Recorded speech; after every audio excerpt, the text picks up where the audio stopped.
Hey, good afternoon, and welcome to the ADHD edition of At the Table. Today's date is Saturday, April 2nd, and my guest is author Rebecca Rizzoli. She wrote a book called Distracted Girl, where she recounts her diagnosis of ADHD and how she has been able to turn her ADHD into an asset. So many of us, when we get this sort of diagnosis, we're not able to maintain a focus, or like myself, we creatively procrastinate or more focused on our procrastination. Like this interview was recorded this past Thursday, and I'm only now just finishing up the editing. So, as a lot of you know, with attention deficits, you get a lot of people like, oh, it doesn't exist. It's just an excuse for being lazy, this, that, and the other. And trust me, it's not. I am not as successful as I could be, specifically due to my inability to simply, absolutely focus on what I need to do to become more successful. I did not get diagnosed with ADHD until several years ago, and as an adult. And it came about through a neuropsychological exam that was the last one I did in reference to my traumatic brain injury, where I got the official diagnosis. And I am now taking Adderall, which now simply allows me to focus on my procrastination. I don't have a support group, and for people with any type of learning disability or any type of physical disability, visible disabilities, support and encouragement is very, very important to us. I'm also living with the effects of a traumatic brain injury that I acquired back in 1999, and people look at me and say, well, you don't look, you're doing really well, but it exacerbated my focus issues, my attention issues. It has also made me more susceptible to fatigue than ever before. I used to be able to just go and go and go and go, and after this, after the injury, it's pulling teeth to get me up and getting me to do something. And most people say that I'm lazy, and I'm not. If I get focused on something, I'm there until the brain fat runs out, and then I just need to lie down and sleep. And it's not all that easy. It's very difficult. And those of us with attention issues, with hyperactivity issues, because we can focus on so many things at one time and take them all in, and maybe even get around to figuring out how to catalog them to our advantage, we are just more easily... a lot of people say we're attracted to shiny things. Shiny things are, then we're like mockingbirds who are attracted to bright, shiny things. And if that's the case, then each little thing that attracts our attention, we pick up and we put in a pile. And sometimes that pile gets way too big for us. And then we sift through it, and we discover what's not as shiny as we thought it was. And we put it into the not-so-shiny pile. And we still have our pile of shiny things. And then it becomes, what do we focus on first? That is the biggest issue. What do we focus on first? If we're hyperactive, included in that, we need to have our shiny things that are mobile. So a lot of times, sometimes the best thing that has ever happened to somebody with attention issues is the internet, and a lot of times the worst thing to happen to somebody with attention deficits and hyperactivity issues is the internet. Now, you know as well as I do that you can spend lots and lots of hours just on the internet, just looking at stuff. Cat videos, stupid videos, people doing dumb things. and then going, "Oh, that was very funny," and then you start wondering, did they get hurt? So, without much further ado, here is my FaceTime chat with author Becky Rizzoli, and also a Colbert fangirl. See, we are capable of focusing on something when the focus is intelligent. And now, at the table, ADHD edition.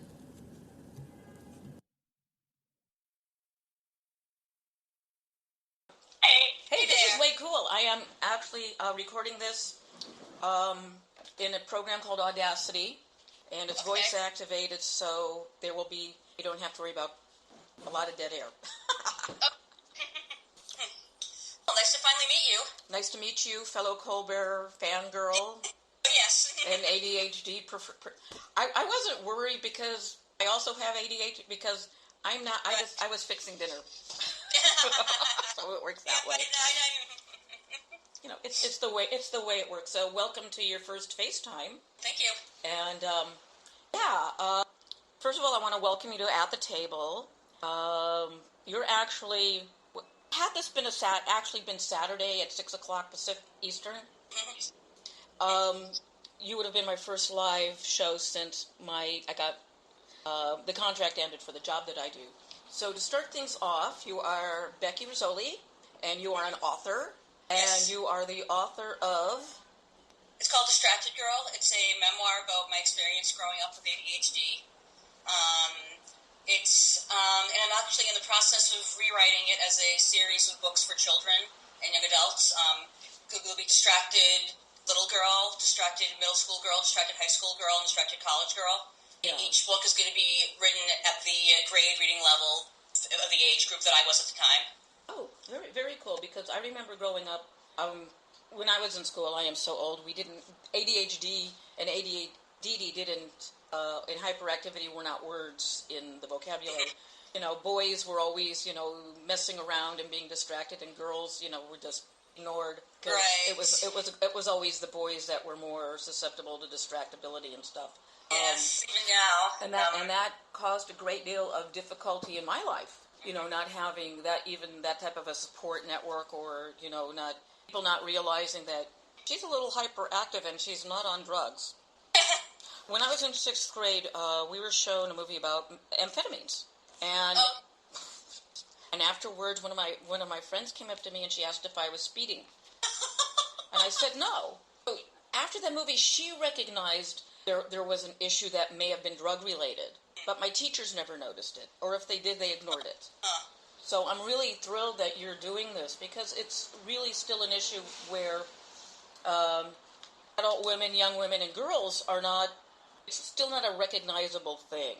Yeah, I mean, they're starting to finally catch up with it, but my book was the first memoir written by a female diagnosed with ADHD as a child. There were other memoirs written by women with ADHD before me, but they were diagnosed as adults. Yeah. And I think now that they're becoming more aware of it now, more than ever, more girls are being diagnosed in childhood. I think they'll relate to my story. Yeah, because also in girls, it shows up differently. It's not the running around sort of thing, Well, I'm less one of the running around hyperactive kids, so I guess I'm kind of the exception to that rule. I was hyperactive, but I was the daydreamer. I was the easily distracted, the easily bored. And I was the daydreamer who was running around and daydreaming at the same time. Yeah, and I'm sure as it wreaked havoc in my academic career, I'm sure it wreaked havoc with yours. Well, it would have if I had not been diagnosed as early as I was. I was diagnosed in 2nd grade, and by that time it had begun to wreak havoc. My grades in math and spelling were going way down because I wasn't able to pay attention, as I explained in the book, and then I started on the medication, and that helped me stay focused, and I'm still on it today. People ask, are there any long-term side effects? The answer, in my case anyway, has been no. I've been on it about 30 years now. Okay. And it's effective, and there may be long-term effects as I get older, but I see about that if and when the time comes. Right, So by that time there not may a be problem. new treatments for it. I was diagnosed a few years ago, officially diagnosed, and I'm on Adderall. So I still find it highly amusing now that I am actually on amphetamines. You know. Right. Well, I was reading your some of your blog articles, Oh yeah. and the one I really liked was the one about where the one where you know using the same it's all in your head sort of thing. Can't remember the title of it. But The one where I said you can get over your MS if you just buckle under and right. If physical disabilities were treated like the mental ones. Yeah. Yeah, that kind of thing. Like, I guess autism is now the cool thing to have. But what if people had said, if peanut allergies were now the cool thing to have, whatever. Well, yeah. I mean, it's like that's people don't get like how offensive it is to say something like that, or saying like, "Gee, I feel kind of ADHD today." People say it all the time, but you would never say, "Gee, I feel kind of epileptic today." That would be extremely offensive. But people don't realize saying, I feel a little ADHD today. It goes back to a lot of the things. If you can't see it, I mean, it's like people with certain physical conditions that aren't visible, or people with heart conditions, being lambasted for not looking disabled with their handicapped parking sticker. It's that same concept. If you cannot physically see it, it does not exist in the realm of disability. Which, even though we are covered under the ADA, it's still been the push. The push of the disabled community for the visibly disabled accommodations. Yes. I mean, yes. Even though we are covered under the ADA, I mean, there's still a lot of misconception. People say like, it's just a made-up disease. Parents not disciplining their kids, and that's just really, really offensive. I mean, like my parents definitely did discipline me when I acted up. Mm-hmm. And people are just really ignorant, and they say stuff like, you're just medicating your kid when all he needs is a good kick in the pants, and that's just so wrong. I mean, like you would never say to your kid, all your kid who's allergic to sugar needs a kick in the pants. Yes, I mean, I think that sometimes the schools are quick to label a child with ADHD because it's easier than realizing they're probably really smart and bored. That could be too. I mean, because the school district wanted to skip me a grade. Parents said no. Really? Yeah. So I always made the comment that I got distracted easily because I was bored. Mm-hmm. And I think in some instances, some of the disruptive behavior comes from just the brain racing a mile a minute, but also because the child or the teenager, the college student, the adult is bored with what they are doing. Mm-hmm. Could be, yes. There's no and. A lot of times there is no, intellectual stimulation in the schools anymore for the kids. So I think, because I know if you got focused on something, you were able to just plow right through it. Oh yeah, hyper-focusing is called. Mm-hmm. That also usually would involve a lot of research because it was something you wanted to learn about. Right. I mean, like when I was first diagnosed, my second grade teacher said to my mom, "I don't understand. I mean, like she's reading a book that she's really interested in, like say the Ramona books or Anne of Green Gables. Like those were my favorite books at the time. She's really interested in it. She's really paying attention. But when she's doing math, she can't pay attention at all. She gets up and walks out. But I don't understand. Like you say, she has an attention problem. So why could she pay attention to books and that she likes?" And then when the mother said, "Well, because she's interested in it. That's why it is." And I think, for everybody, even if you don't have ADHD, it's easier to pay attention to something you're interested in. Yes. But for people with ADHD, it's just that much harder if you have no interest in it. And also, like for anybody who doesn't realize it, it's a neurological disorder. It's caused by your brain doesn't make enough adrenaline, I believe it is, and if your brain doesn't make enough adrenaline, I might have it wrong. It might be like norepinephrine or something, or it's one of those fancy neurotransmitters, and that's like why you have trouble paying attention if you don't have enough of this chemical. And the medications like Ritalin or Adderall, what they do is like they stimulate the brain to produce more adrenaline, so that corrects the chemical imbalance. And that's what makes our brain so wonderful is that we are technically wired backwards because stimulants and everybody else just makes them all over the place. Right. And things like Ritalin, Adderall, caffeine is the exact opposite. Right. And I love explaining to people at work why I always had a cup of coffee in my hand, even after taking, because it helps me stay focused. And they've seen me when I haven't taken it at the work, and I I was not able to stay in the section where I was working. And I was the vendor's representative, and I would be like looking over at the cameras and looking at the GoPros, and like one of the biggest misconceptions is that people with ADHD are overstimulated, and they say, okay, why would you give a person who's hyperactive? Why would you give them a stimulant? And it's not that we're hyperactive because we're overstimulated. It's because we're understimulated, and physical motion stimulates the brain to make more adrenaline, and that's why we're hyperactive. But once you take a medication that acts like adrenaline or stimulates the brain to make more adrenaline, I can't remember which it is, but once you do that, then you no longer have the need to get up and move around because you've. So I was saying about how the meds they make you less inclined to get up and move around because now you have the adrenaline working in you. Yeah. And a lot of people think it's because we're overstimulated, but it's not. We're understimulated. In your research, did you find any information as to why our brains are so understimulated?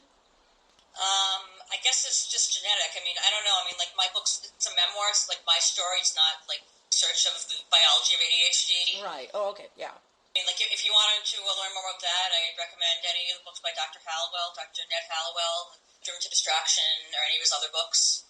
I first read Driven to Distraction when I was in high school, and that really helped me understand my diagnosis better. I read Driven to Distraction, and there was another one I can't find right now, but it's called You Mean I'm Not Lazy or Crazy or Stupid? Yeah. Yeah. Which was, great to have, in that, it helped explain the biology of what's going on and how it's, it's not so much, and how it can be used to the advantage. It's also, Absolutely. I mean, I had a professor in college. He was by far the most popular edit that out, please. So, he was by far the most popular professor on campus. There's a waiting list a mile long to get into his class. And he was, very creative and what we call outside-the-box thinking. And he was really able to get you thinking in different ways. And I learned, the reason why he was so creative and unique and all that was because he, too, had ADHD. And he told me that he learned to use it as a gift, and he was able to teach me to view my ADD as a gift the same way. He said people with ADD have this ability to make connections and see connections that other people don't because we're paying attention to everything. We don't filter anything out the way quote-unquote normal people do. Yeah. And I don't like to use the word normal because I say none of us are normal. I have this quote on my desk that said the only normal people are the ones you don't know very well. And the more people I meet, the more I realize how true that is. But people who don't have ADHD, I guess, he was able to teach me to use my ADD as a gift and makes us creative. A lot of really brilliant, talented people have ADHD. I believe Justin Timberlake has ADHD, and Jim Carrey, and who else? The Olympic swimmer Michael Phelps. Most actors. Hello? Most actors. Yeah, a lot of actors. I think Robin Williams was also somewhat attention deficit. See. Because of just watching him perform as a street performer back in San Francisco. I was a street performer. And he'd be all over the place. Even after he got clean and sober, he was still all over the place. Comedically, a very, very funny man. But when the cameras got rolling as he went from stand-up comic to actor, he became exceedingly focused on the work, on his work. So, you also are working with some organizations or foundations for kids with ADHD and other sort of learning disabilities, and that, can you...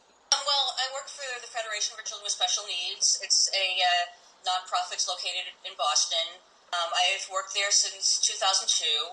It was actually the director of the Federation who first gave me the idea to write my memoir.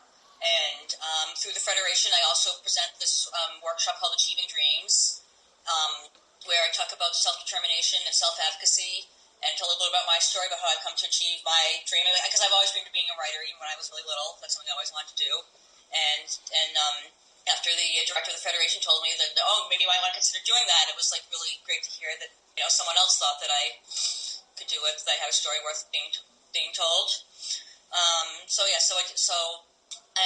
have this workshop, Achieving Dreams. It's for youth age 14 and up with special needs and their families. I talk about self-determination and self-advocacy and like tips for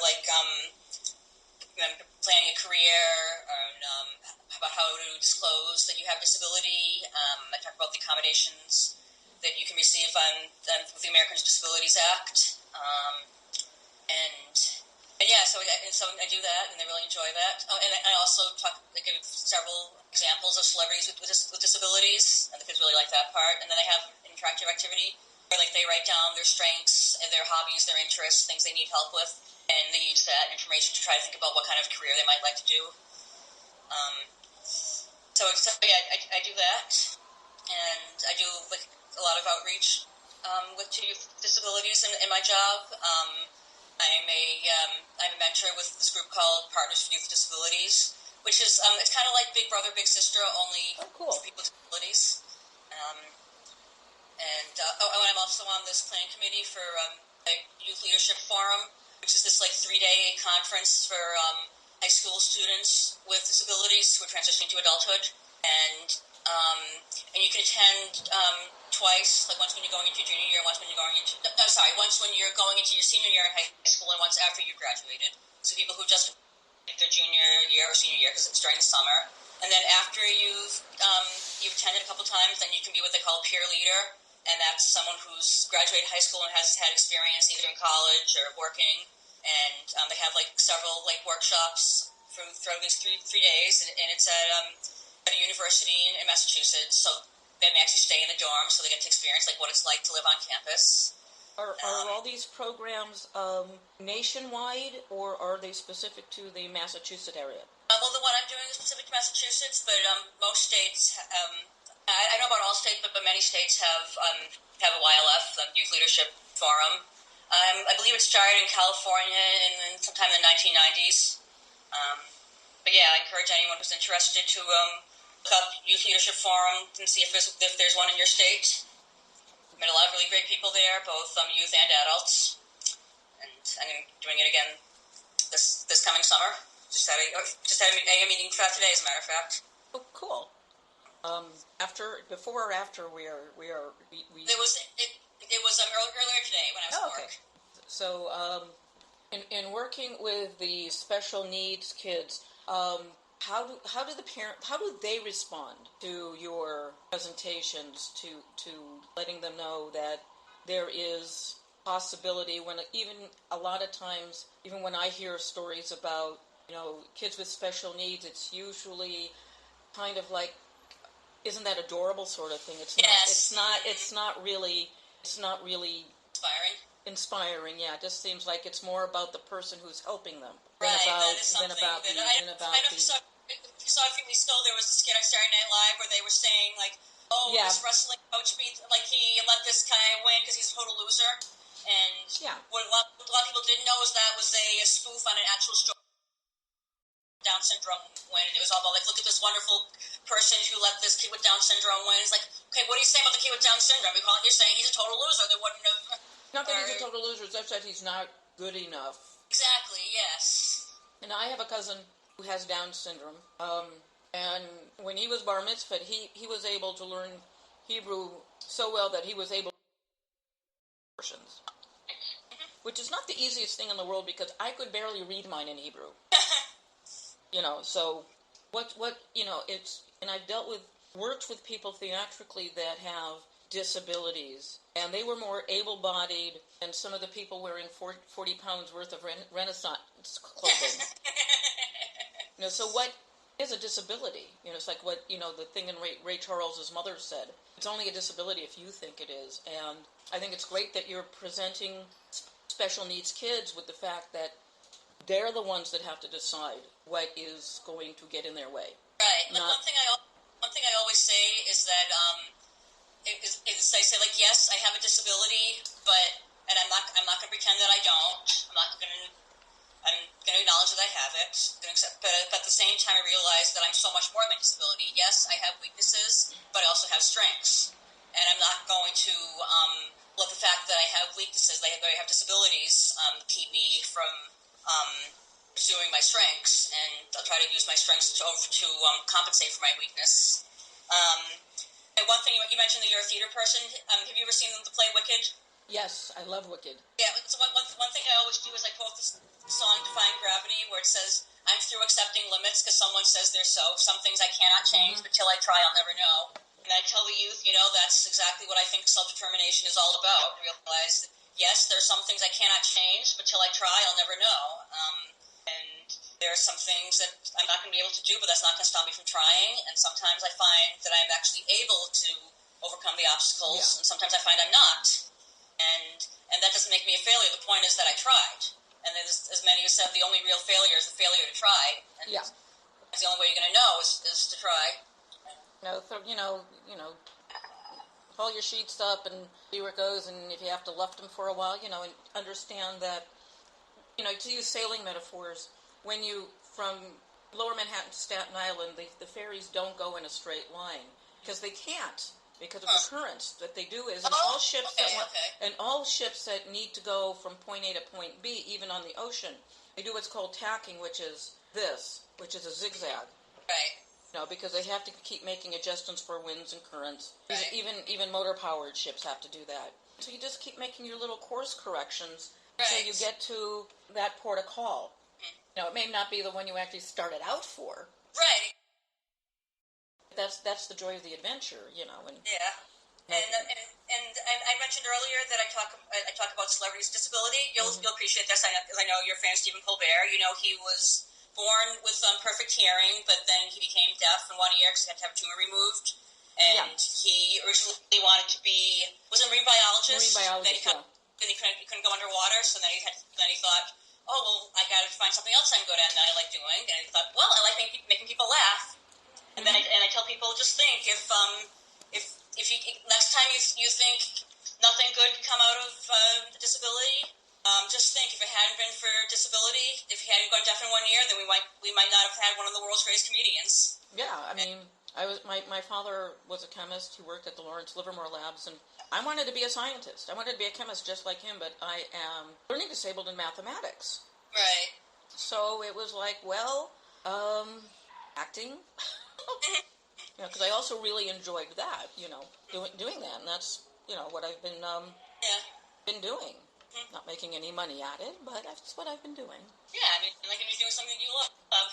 And I too, when my first job out of college, I wanted to work in the disability community, because I wanted to help kids like me, because I had some really wonderful mentors when I was growing up, and I wanted to be able to have an impact on them the way my mentors did on me.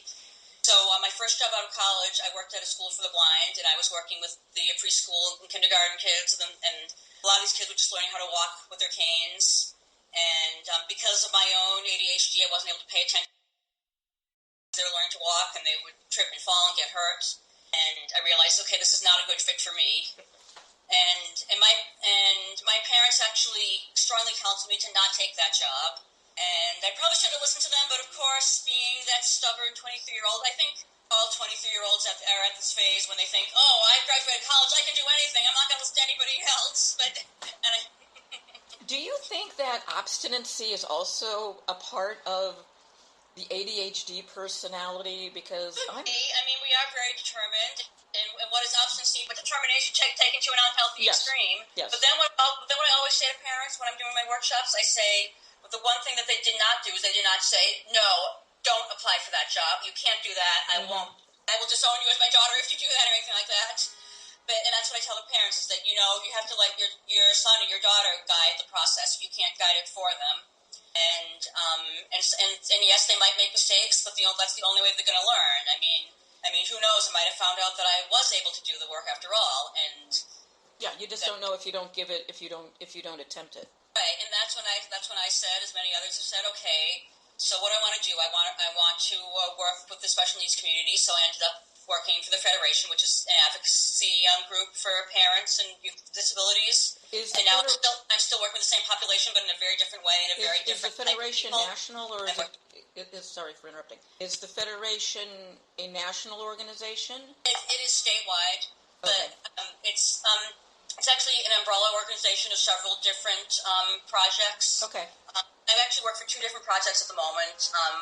One is the Parent Training and Information Center, and there's at least one in every state. To any parents who are watching, you can just Google PTI in your state if you want to find out about it, if you want an advocate, or you want to find out more about how to help your child with special needs. And the other one I'm working for is called Link, and it's one of 4 or 5 in the country, it's under a brand new grant. I can't remember the name of it. All I know is mine is called the Link Project, and that's the one where I do outreach to youth with disabilities who transition to adulthood. Excuse me for chewing bubble. This is okay. Yeah, just to let you know. So it's also a smaller file, and for video broadcast anyway. Okay. So I did my hair and makeup for nothing. Well, if it had been going to be on video, I would have asked you to adjust the camera so it wasn't looking up. Oh, okay. Because anyway. Because we get this great shot of your nostrils. I hope I don't edit all this out, right? Yes. Well, one of the things, we have to talk Colbert.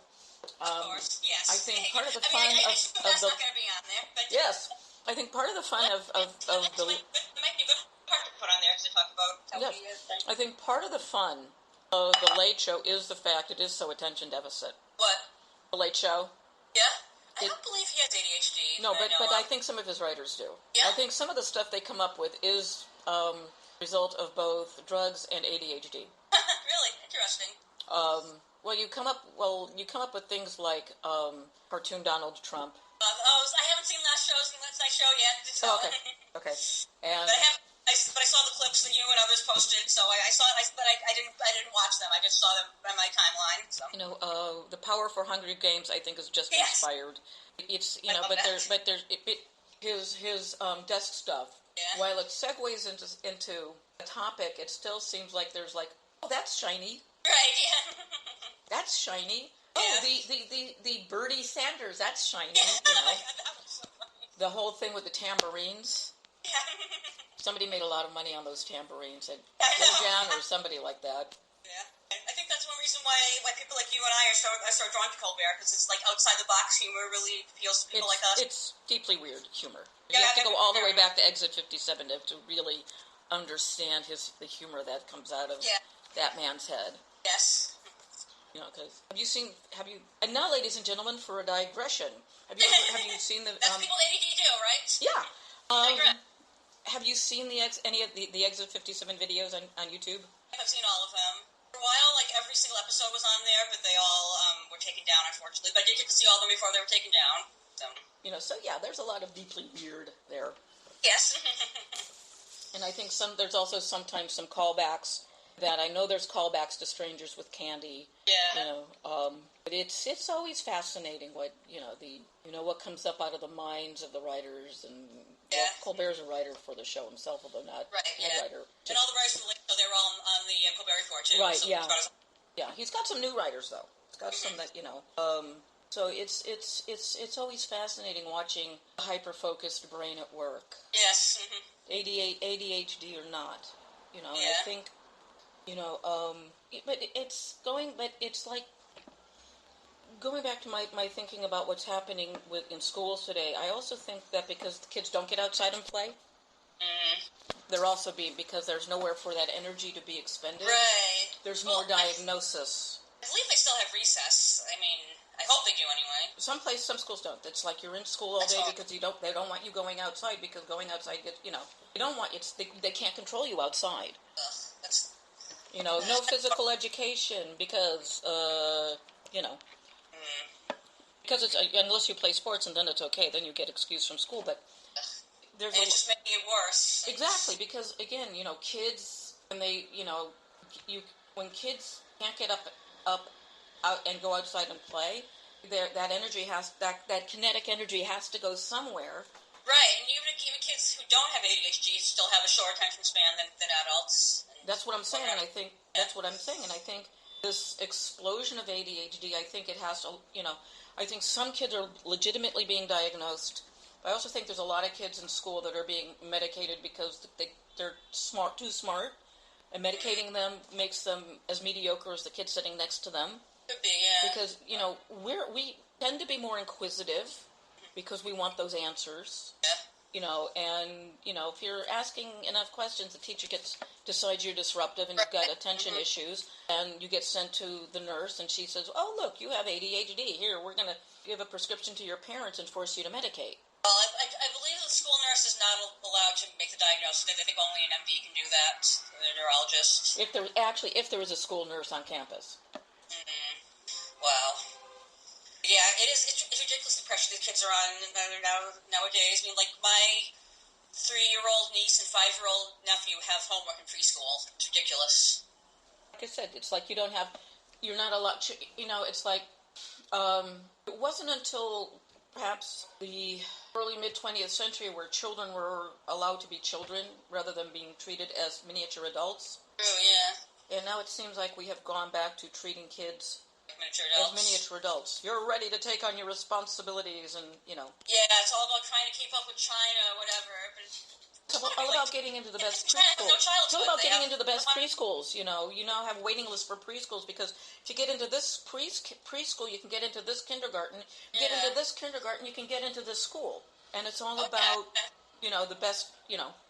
It's more along the lines of Japan and how their kids were always overly, prepared, and it's kind of sad, really. Yeah, I read this article yesterday about like how there's like high school seniors taking like 6 AP classes, which they did when I was in high school too. It was like also they can get into the best college, and they get to the point that they can't even enjoy their senior year, which is supposed to be like the most fun year ever because they're just so stressed out taking 6 AP classes and just trying to get into perfect school. And I only took 3 AP classes. I think 1 junior year, 2 senior year, and I just saw how stressful that was. And well, it all it's all for work. I'm in the theater. I graduated from San Francisco State, and I attended the National Shakespeare Conservatory here in New York. Wow.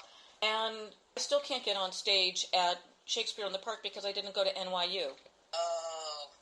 So while I went to a school with a good reputation, more or less, they produce working actors, I couldn't get on stage here because I didn't go to I didn't go to Tisch, I didn't go to American Academy of Dramatic Arts, I didn't go to NYU. Even though my teachers were teaching at Stella Adler's and still are teaching at Stella Adler, so it is about the old boys, it's actually about the school network more than the old boys network. That's true, yeah. Because everybody wants a point of reference, which is, and I think maybe we ADHDers should form our own networks. Maybe, yeah. To help each other with, finding work. The only problem with that is that we have to actually sit down and try to figure out a way to organize that. That's something people with ADD aren't very good at doing. Yeah, well, yeah. Yeah, I find that people with ADD, like with me anyway, I come up with these really great ideas, but then I don't have the skills necessary to implement them. I mean, I still think it's a miracle that my book I actually was able to finish my book, but one thing people often ask me is, okay, how does a person with ADHD manage to focus long enough to write a book? Yes, I do. It took me 8 years to write the book. And one thing I did is I would turn off the internet so I wouldn't be distracted. Sometimes I would even actually unplug the modem. I would take the plug out of the modem. I would hand it to my husband and say, "Here, Jim, take this. Hide it somewhere. Don't tell him where you put it until I tell you I've written at least 10 pages." Yeah. But when I actually want to get work done, I just leave everything at home, go to a coffee shop with pen and paper, because I can actually write better with that connection. Besides, there's nothing to distract me. Yeah, that works too. Of course, now I realize now that if I were to disconnect the modem, then I wouldn't be able to go on. That would also disconnect the iPhone and the iPad and everything. Technology's like moving faster than we can keep up with. Well, I turn the ringer off and I put my phone on airplane mode when I'm out.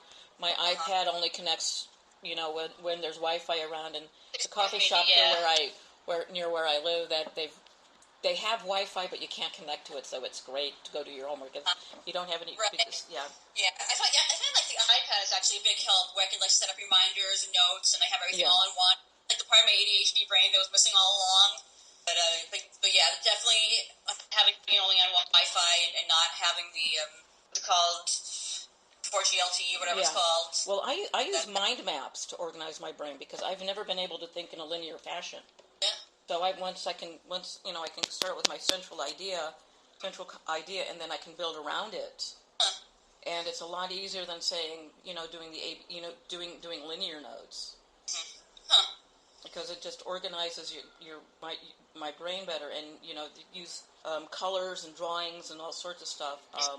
I'm a huge advocate of mind maps for ADHD people. Yeah. And you can book by Tony Buzan, who more or less created the concept, called mind maps, and it's paper, pen, colored pencils, because all the little apps on for your tablet and stuff usually are business oriented, so it's like it has nothing that you might want to use. Right. Like organizing your book with a mind map. Organizing my web series with a mind map, and I'm still trying to organize the second episode. Organizing my NaNoWriMo novel, which oh wow, you're doing that? I try that. I get started off really, really good, and then my advanced degree in I have a doctorate in that. That's what people do. What people with ADD do best. Yeah, Like that Geico ad. If you want to save 15% or more on car insurance, switch to Geico. It's what you do. If you have ADD, you procrastinate. It's what you do. Yes. That's. Well, I think the best ADD commercial out is the insurance commercial with one family. Like, I haven't finished the laundry. I'm cleaning the windows. The kitchen's a mess. You should see the living room. Then there's the family, the husband and wife looking out the window as the other couple's going crazy in the yard. And then, did you call the insurance company? No, they called me. It can be problematic. And where can people get is your book still in print? Still available? It is. It's available on Amazon. Okay. It's called Distracted Girl by Rebecca Rizzoli. It's Rizzoli. And your website is distractedgirl at Wix. It's a Wix website. It's hold on, RebeccaRizzoli.wix.com/distractedgirl. Okay. And just type Rebecca. Pardon the. Please stand by. Okay, now I can see you again. Hi there. So it's Rebecca Rizzoli .wix.com/distractedgirl. Yeah, I think it's hold on. Let me get on one of my business cards. Okay. Let me check. One moment, please. Yes, that's it. Rebecca Rizzoli .wix.com/distractedgirl. Here it is. I don't know if you can read that. Woohoo! Yes, I can. Cool. And I will in the show notes put up the website so people can actually see it, the Amazon link. And one moment, please. I think the connection has ADD too. I think I got distracted by something. Well, yeah, I have my Audacity set up, on voice record, so when there's silence, there's nothing, and there's okay. Yeah. Like now, are you available in the area for like a speakers bureau or something where you can, if people wanted to contact you? Oh yeah, about yes, doing contact you through like the Federation or or you can contact me through my private email or through my work email. There's a section on my website where you can email me, or you can follow me on Twitter, Facebook, however you can contact me. And your Twitter is? Twitter is simply Rebecca Rizzoli. And Rebecca Rizzoli, yes. And so I want to say thank you very much for taking the time to speak with me and to to get this information out about how you use your ADHD to an advantage. Yes. Rather than not using it as an excuse. Using it as an excuse. Because we all know people love excuses. Yes. So thank you very much. Have a good evening, and You've been listening to At the Table with Kelly Lincoln and her awesome guest, Rebecca Rizzoli. Fangirls unite. Good night. Good night. Hey, I wrote this. It's titled, If Only. I don't have attention problems. I just get bored easily. What part of that do you not understand? Yes, I'm looking out a window daydreaming, but have you just thought about the fact that I may be bored? That you are not stimulating my brain to the point where I can function and focus and succeed? No, you say. Just try harder. You could be a straight A student if you just tried harder. The harder I tried, the less help I got, and I always got the same thing. If only you tried harder. New math, old math, can't do math. Being taught one way, father learned another way, can't figure out which way's the right way. Math is hard. Math impossible when you can't focus. When you see numbers that are reversed, you can't do math. You're lucky to be able to balance your checkbook. You know, you shouldn't have been allowed to graduate high school because you can't do math, but I can read and write. Well, there is that, so we're going to give you that. If only you tried harder, you could be a success. You could succeed at anything you do. I get bored easy. I can't work in an office. Get bored with it. It doesn't hold my attention. So what do I do? What do you do when nothing holds your attention that you are supposed to be doing to make your life a quote-unquote success? Sixth grade drug shows, drug movies, anti-drug movies. How do you understand what drugs can do? Hey, look what's in his hand. It's a black pill. It's a yellow pill. Those aren't good and plenties. Those are amphetamines. Black is for black beauty. Yellow is for yellow jackets. Sixth grade classmate asks, are you speeding? I reply no, because I'm always up and around and bouncing around off walls and everything else. Nobody notices. Teacher always says, if only you tried harder, you could be a success. Sixth grade classmates understand that I am hyperactive, and I may be on drugs, but I'm not. Teachers don't see that. Oh, they see that, but they ignore it because you're a girl. Girls don't do that shit. Are you on drugs? No. I'm always like this. Wide eyes open, backs away, not really sure if I'm telling the truth or not. High school, caffeine, introduced to caffeine. Suddenly I can focus. Still can't do math, but man, I can make a mean slide in my lab classes. I am attention deficit. I am hyperactive. Focus on me, not on what I was and what I can do. If only I tried harder. I try as hard as I can, and it still is not good enough for you, for the world, for my parents, for living. Try harder, they say. If only you tried. If only, if only, if only. But where are you when I raise my hand for help? Where are you when I reach out my hand for help? No, we can't help you. You're the wrong age, wrong this, wrong that. You don't know the right people. You can't get help. We won't help you. If only you tried harder. And that's the life of someone with attention deficits. Always being told they can try harder. Always being told it's all in your head. It's not real. You're just lazy, crazy. Get off your ass and do it. But I need your help to get off my ass and do it. Motivation is one thing, but where's the support to keep me motivated? You're never there.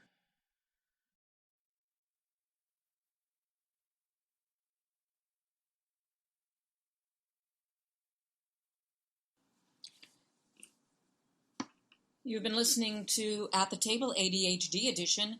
And again, for more information on Rebecca, you can find her website, RebeccaRizzoli.wix.com/distractedgirl.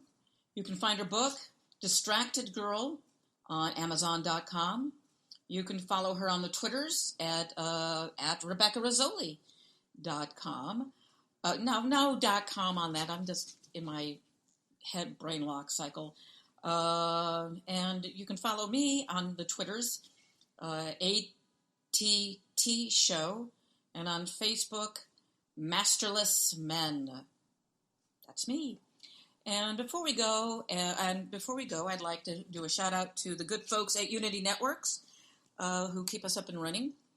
They're located here on the San Carlos Apache Reservation, and many blessings upon them in a good way. To Sunscreen in London, who also keeps us up and running, and to Yuri, and Fripp, not that one, up in Canada.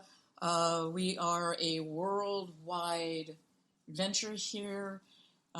real community radio, worldwide community radio, and shout out to Justice Putnam, who keeps everything running smoothly as our program director, general manager Wink, whom I share a late Saturday night show with called the Roundhouse Power Hour on these netrootsradio.com stations at midnight Eastern Daylight Time, 9 p.m. Pacific Daylight Time. And stay tuned for Katie Speaks here on Netroots Radio.